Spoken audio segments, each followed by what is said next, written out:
That's why people in totality, most people don't do good in the market because they don't know how to learn their fucking lessons.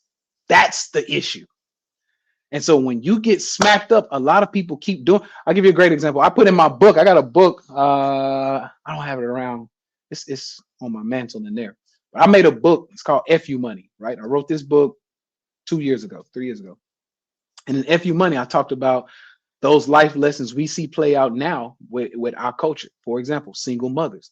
And this is nothing against single mothers. I love you. I was raised by a single mother myself. Right.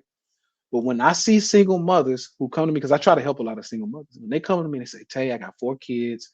I'm a single mother, you know, yada. First question, I go, how many dads? 4. Okay. Now I gotta smack you up, lady. What in the fuck were you doing on number 2 and 3? 4. You shouldn't even got to 4.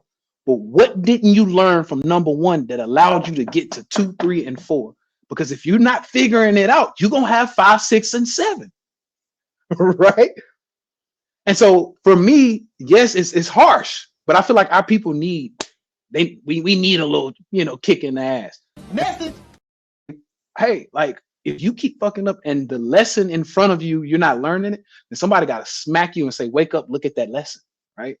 And so that is the thing that I notice in our community. I gotta go to the guys now because of course I ain't gonna talk about my ladies and not, you know, get onto my fellas. So fellas, we'll say things. I see it all the time. Hey, you know, I ain't got the money, man. I ain't got the money. I want to invest, but I don't have it. And then I look at your shoes. What do I see? You got the newest kicks on. You got the, you know, you fly. Every time I see you got a new pair of Jordans on. You got this, you got that. How much weed you smoke, bro? Ah, shit, you know I stay with the good. Okay. You spending how much? $100, $200, $300 a week smoking it. You setting that shit on fire. You burning money, right? Literally. Yeah. Looking at my shit in the ashtray. Hold on, Tay. Before you go further, Cuzzo, let's be transparent. Did I not have this conversation with us back when we was doing music about the same shit? About investing in priorities and that I had the same conversation with them. Like, yo, like niggas is spending money and then you giving excuses why we can't do shit. But that's a different. You can't do the music without the smoke, right? You want the product. The product comes from me having a zone and an energy. You want that energy, I need my smoke, right? It's like me saying whatever, like, I gotta play basketball, I ain't got no shorts. You gonna have me go out there in sweats, nigga? No. I'm just uniform. I'm saying the message is the same, though. The message is the same.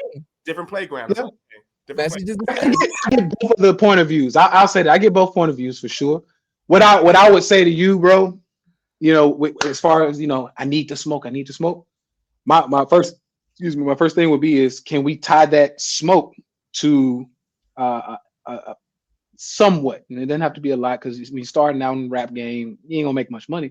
Can we tie that into an investment that's paying off? Right. That's right. And so I see a lot of guys who these motherfuckers be trying to rap for about 10 years and they just setting it on fire, smoking. And before you know it, it's like, how much money have you made from this hobby of yours? It's like, I'm still grinding, yo. It's like, no, my boy, you losing. That's what's happening, right?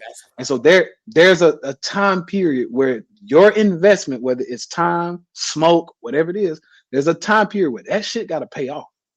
Like something got to come in, right? If not, you might be wasting